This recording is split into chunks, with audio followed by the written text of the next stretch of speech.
નમસ્કાર દર્શક મિત્રો, બોટાદ દસ્તક ન્યૂઝમાં આપનું હાર્દિક સ્વાગત છે। હું છું પાયલ મકવાણા। આપ જોઈ રહ્યા છો બોટાદ દસ્તક ન્યૂઝ। હવે પછીના સમાચાર વિગતવાર। બે જગ્યાએથી ડ્રગ્સ ગાંજો મળી આવ્યો।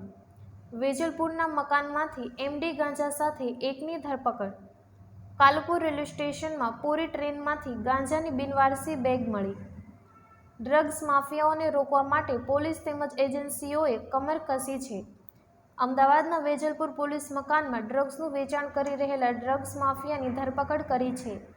ડ્રગ્સ માફિયાના ઘરેથી પોલીસને એમડી ડ્રગ્સ અને ગાંજો મળી આવ્યો છે। ગ્રાહકોની જરૂરિયાત પ્રમાણે તે ડ્રગ્સ આપતો હતો। આ સિવાય કાલુપુર રેલવે સ્ટેશન પરથી ગાંજો મળી આવ્યો છે। પુરી એક્સપ્રેસ ટ્રેનમાં ગાંજો ભરીને બિનવારસી બેગ મળી આવી હતી। અમદાવાદના ડ્રગ્સ માફિયાના હાથમાં બેગ આવે તે પહેલા પોલીસના હાથે આવી ગઈ હતી। વેજલપુર પોલીસને બાતમી મળી હતી કે વેજલપુર સોનલ સિનેમાની પાછળ આવેલા મક્કાનગરના મકાનમાં મોહમ્મદ તોસીફ શેખ નામનો યુવક નશાનો કાળો કારોબાર કરી રહ્યો છે। વેજલપુર પોલીસની ટીમે પ્લાનિંગ સાથે રેડ કરવાનું નક્કી કર્યું હતું અને તરત જ સોનલ સિનેમા પાસે પહોંચી ગઈ હતી। રેડ દરમિયાન પોલીસે મોહમ્મદ તોસીફ શેખની અટકાયત કરી હતી અને ઘરમાં ચેકિંગ શરૂ કર્યું હતું। ચેકિંગ દરમિયાન પોલીસને સફેદ પાવડર અને ગ્રીન કલરનું પદાર્થ મળી આવ્યું હતું। સંવેદનશીલ વિસ્તાર હોવાથી પોલીસે તોસીફની અટકાયત કરીને પોલીસ સ્ટેશન લાવ્યા હતા અને એફએસએલની ટીમને જાણ કરી દીધી હતી।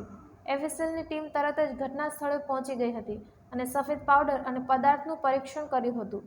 પરીક્ષણ દરમિયાન સફેદ પાવડર એમડી ડ્રગ્સ અને ગાંજો હોવાનું સામે આવ્યું હતું। પોલીસે તોસીફની ધરપકડ કરી હતી।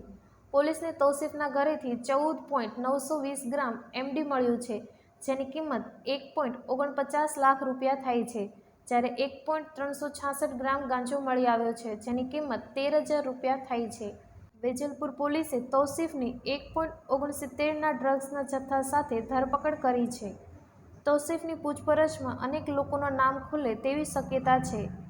તોસીફ એમડી ડ્રગ્સ અને ગાંજો ક્યાંથી લાવતો હતો તે મામલે પોલીસે પૂછપરછ શરૂ કરી છે। સરસપુર વિસ્તારમાં રહેતા અને કાલુપુર રેલવે સ્ટેશનમાં રેલવે પ્રોટેક્શન ફોર્સના એએસઆઈ તરીકે ફરજ નિભાવતા રમનકુમાર યાદવે કાલુપુર રેલવે પોલીસ સ્ટેશનમાં અજાણ્યા શખ્સ વિરુદ્ધ નાર્કોટિક્સનો કેસ કર્યો છે। રમનકુમાર પ્લેટફોર્મ નંબર 4 થી 7 પર સેક્ટર ઇન્ચાર્જ તરીકે ફરજ બજાવતા હતા, ત્યારે પૂરી એક્સપ્રેસ ટ્રેન પ્લેટફોર્મ નંબર 6 પર આવીને ઊભી રહી હતી।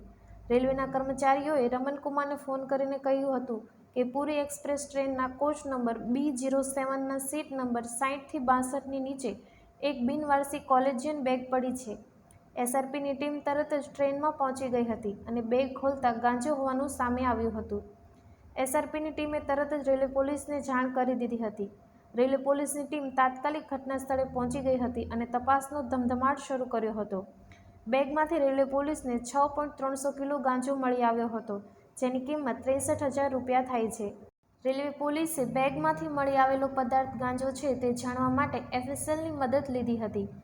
એફએસએલની ટીમે તરત જ રેલવે સ્ટેશન પર આવી પહોંચી હતી અને મળી આવેલા પદાર્થનું પરીક્ષણ કર્યું હતું। પરીક્ષણ દરમિયાન તે ગાંજો હોવાનું સામે આવતા અંતે પોલીસ ફરિયાદ નોંધાઈ છે। ઉલ્લેખનીય છે કે ડ્રગ્સ માફિયાઓએ પૂરી એક્સપ્રેસ ટ્રેનમાં ગાંજાની હેરફેર કરી રહ્યા છે। આ પહેલાં ઘણી વખત ગાંજો મળી આવ્યો હતો।